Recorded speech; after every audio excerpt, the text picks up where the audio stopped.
Hello साथीभाइ हो म चाहिँ यहाँ आज चाहिँ दाउरा काट्दैछु हैन।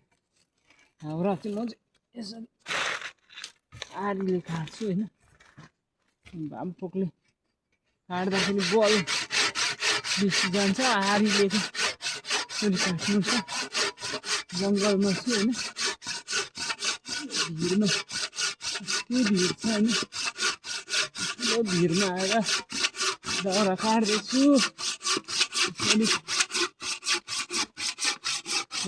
दाउरा खेर पनि गएन। दामी छोटो। म चाहिँ दाउरा चाहिँ फेरि छोटो काट्छु नि हो। यो अब दुई छोटो छोटो छ। यसलाई दुईटा बनाएर हैन।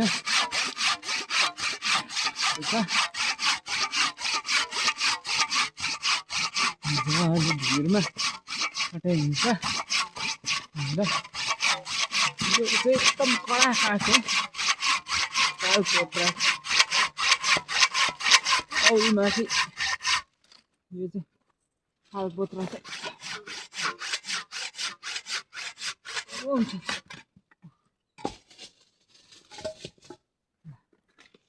यो चाहिँ काँचो काँचो रहेछ। यो पनि काट्ला जस्तो भयो।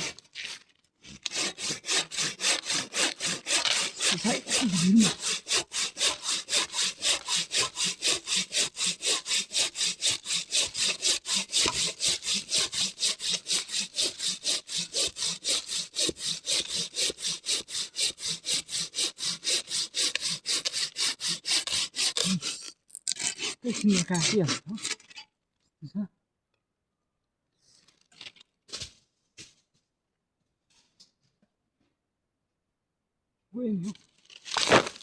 गएँ दाउरा दामी काटेको हैन।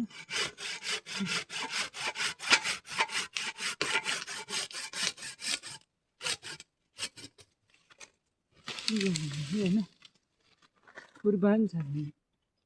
कुर्बानी लिएको छु हैन। यस्तो छ नि कुर्बानी।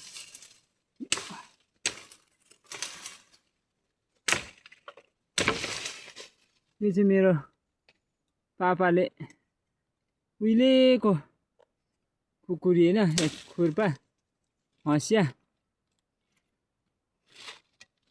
भालु फाड्ने भालु काट्ने भन्थ्यो है। भालु काट्ने हाँस्या लोसे फाड्ने भन्थ्यो। पहिला चाहिँ भस्ने फाड्थ्यो हामी फापर। यस्तै रुखहरू लडाउँथ्यो यसरी हैन। यो चाहिँ 2-3 साल भयो मैले पापालाई सोधेको। काम लाग्दैन यो हँसिया लैजा। के काम लाग्थ्यो भन्नुभयो हैन। लिएर चलाएकोदेखि चाहिँ अहिले चाहिँ ठुलो थियो अहिले चाहिँ सानो भएर छ। दामी काट्छ। यो चाहिँ सेतो फलाम हैन। कडा। यो मेरो पापाले दिनुभएको हतियार है। यस्तो काट्छ कम छैन हैन। अर्जापेको पनि छैन हैन। यसलाई अर्जापी बस्यो नि खिहाल्छ। उदाएर चलाउनु पर्ने हुन्छ हैन। अनि दाउरा काट्दै आजको भिडियो चाहिँ है आइराखेको छु। के गर्नु जिन्दगी यस्तै छ। बस्तीमा बसाइ भयो हो।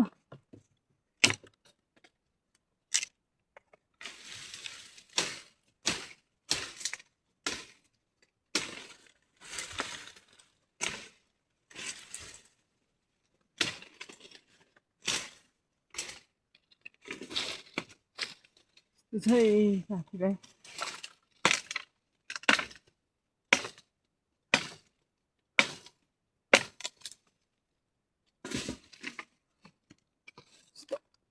एकैतालमा काटिहाल्छ नि हो।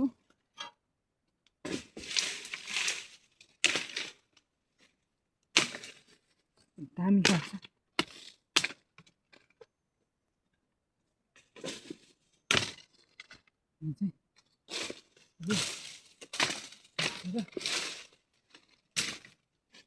यो दुखी जिन्दगी यस्तै छ। साथीभाइ दाउरा काट्यो के गर्नु जिन्दगीमा यस्तै छ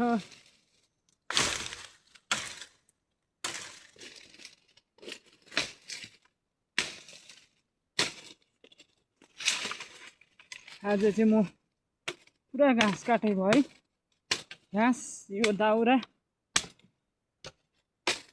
काट्यो दाउरा काटै भयो हैन यस्तो छ साथीभाइ जिन्दगी तपाईहरुको त जिन्दगी घुमाउने चियरमा होला है मेरो त यस्तो जंगलमा छ के गर्नु साथीभाइ आफ्नो आफ्नो भाग्य हुँदो रहेछ मैले पनि पढ्नु त निकै पढेको फ्रीमै कम्फर्ट भइगयो हो अन्त त्यस्तै छ जिन्दगी यहाँ भिरमा हो दाउरा काटै छ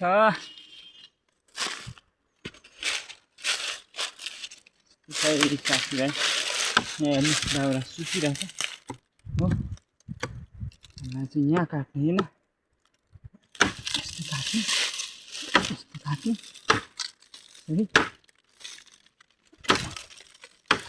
हो यस्तो काट्ने निस्किन्छ गाइस त्यसै साथीभाइ